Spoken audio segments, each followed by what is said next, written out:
thought, this version of Tyson beats 70-80% of fighters in the world. Do I look at him and think that version of Tyson can be a world champion again? No. Why is Tyson fighting again? I know Anthony very kind of guy, you know, kind of very jakby wychowany. Well behaved, yes, and very трудолюбивый. Hard working, but very smart, you know. But sometimes we do like a new exercise. For me, it's not exercise, but for Anthony, it's new exercise. He gets his hands up, he waits for you, he lets you throw one or two, then he comes back at you, and he likes to fight in the pocket. That means he likes to fight close up. It's another AJ little. You strong, you big AJ, but you have another small AJ who, hey brother, please stop. There's another Sasha send me to, hey Sasha, stop. I said, hey, get out. The fight. Spencer Brown told me in the early hours of Sunday morning that we will get Fury Joshua Fury, however they're going to bid it, this year, probably at Wembley. Eddie Hearn told me tonight that he expects the fight to happen, probably with a fight for AJ before that. So yeah, maybe we're looking back end of the year for Fury.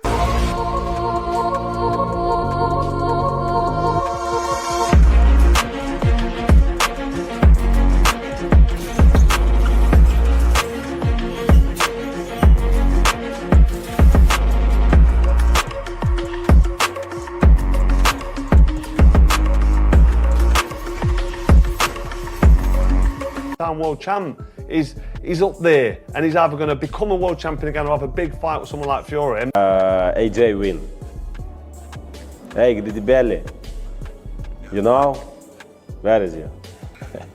AJ beat him. Next. And he's ready and he's motivated, but we've got to do it right. The deal that we've been offered, which is to fight in July and then fight Tyson Fury in November, is not with Deontay Wilder in mind. I think the powers that be don't really want us to be in that type of fight. Right. But AJ had a glint in his eye, as if to say, if that's the best you got, it ain't a problem. And I'd be inclined to agree with him. I really would. Because, you know, AJ's had a couple of fights now where he's been able to shake off a bit of the ring rust. Now, should he fight Fury in his next fight? Should Fury decide that he really wants to fight AJ in his next fight? Well, I'd have to back AJ in that one, because AJ's a little bit sharper. And as I said before, when you've been out for a little while, you need a couple of guys just to roll over to get your confidence back. And if AJ's confidence back, as it clearly looks like it is, then nobody's getting out of the way of that right hand when he lets it go. Anthony Joshua just shocked the boxing world. His new physique alongside Oaksender Usyk has insiders questioning everything they thought they knew about the heavyweight division. Dude, I rate him for what he did, because most people, most fighters, ego gets involved, thinking this man's not mugging me off in front of all these people. You get up and say blah blah blah, you bite.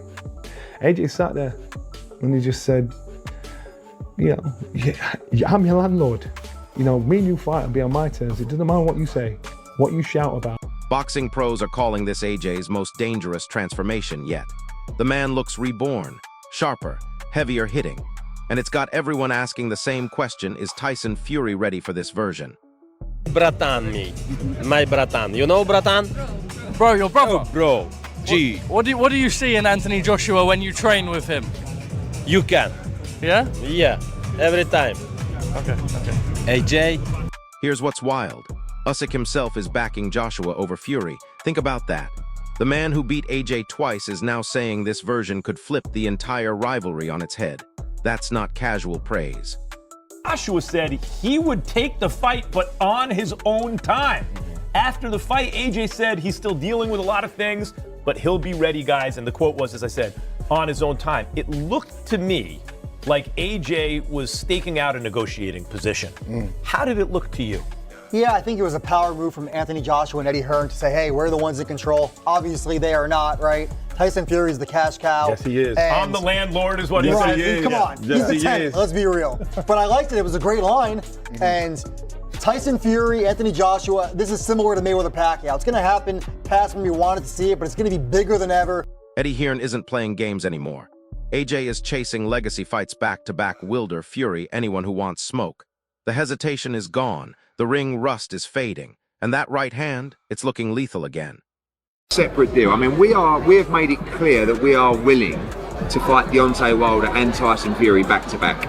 And I'm not being disrespectful that Wilder is a warm-up fight, but AJ is very comfortable to go into that fight next.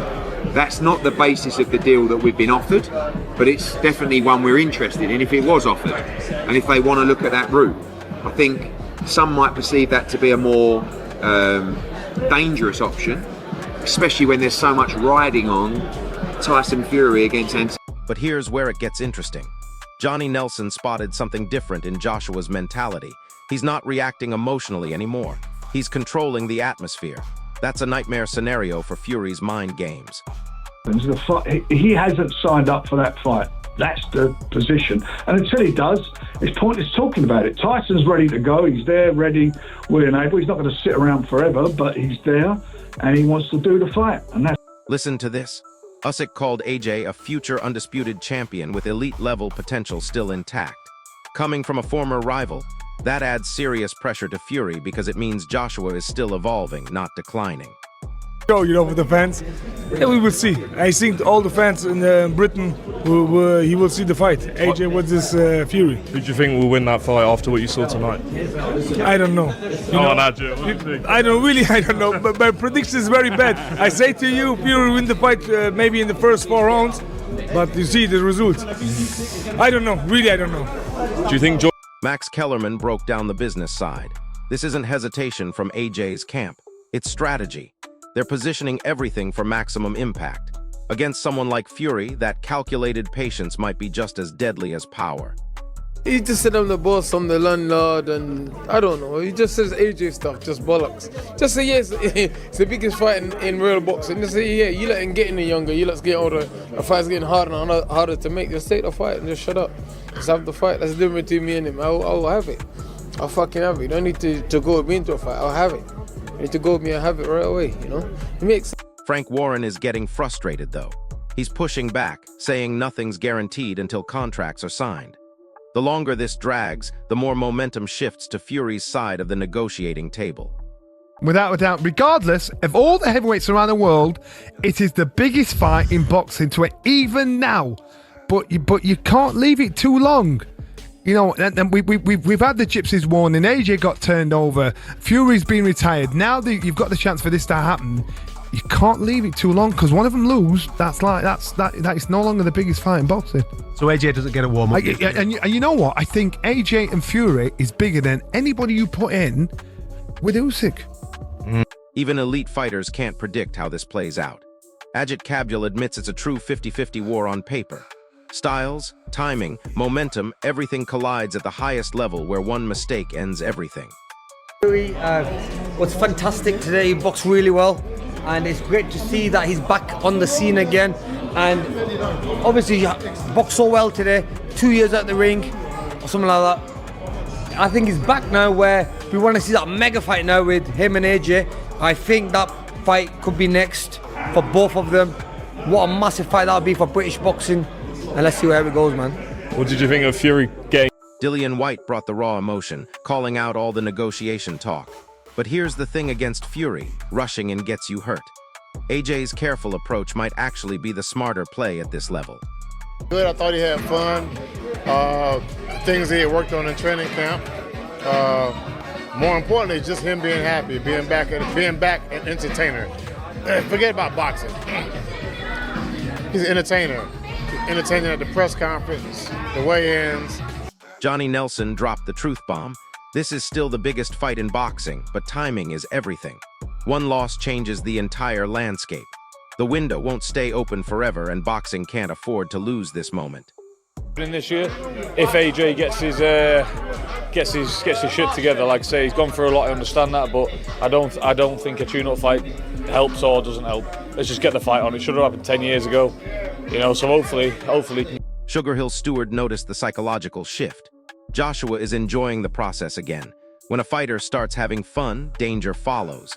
A confident AJ is way harder for Fury to break down mentally.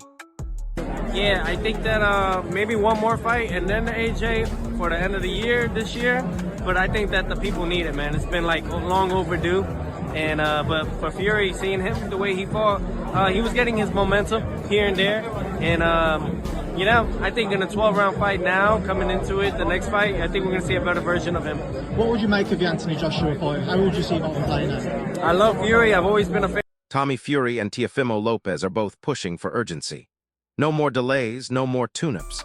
Lopez even leans toward Joshua, saying AJ might have the edge in timing and sharpness right now. I think the only person that don't want that fight, or sounded like they didn't want the fight, was Anthony Joshua. Talking about not stealing this thunder or whatever. I think the fight's going to happen. I think the fight is happening, and we're all looking forward to it. But Tyson Fury deserves respect, deserves credit, and yeah, we've got to acknowledge that he's just had a solid 12 rounds against a game opponent, and he got some good work in there, and that will set him up for the Anthony Joshua fight. I'd have liked to see these two come together a little bit and just be face to face, up close and personal. Then you know it's real, and you know we'll have to wait for another time for that. But I think the Simon Jordan. So here's where we stand. Joshua looks reborn, Fury's getting impatient, and the entire heavyweight division is holding its breath. This isn't just about two fighters anymore, it's about who controls the future of British boxing. My question for you, is this transformed AJ enough to finally beat Fury, or is the Gypsy King still levels above everyone? Drop your prediction in the comments, smash that like button if this breakdown opened your eyes, and subscribe because this heavyweight drama is just getting started. Situation lies, which is up to Anthony Joshua. If he feels he's ready to fight Tyson Fury, then that fight can happen. But he may well not feel that, and I do think that ultimately Anthony, sitting there at ringside, would have known what was coming, would have known there's an expectation for him to have some sort of interaction with Tyson Fury. Tyson Fury doesn't just arrive back on the scene and Anthony Joshua sit ringside and doesn't expect to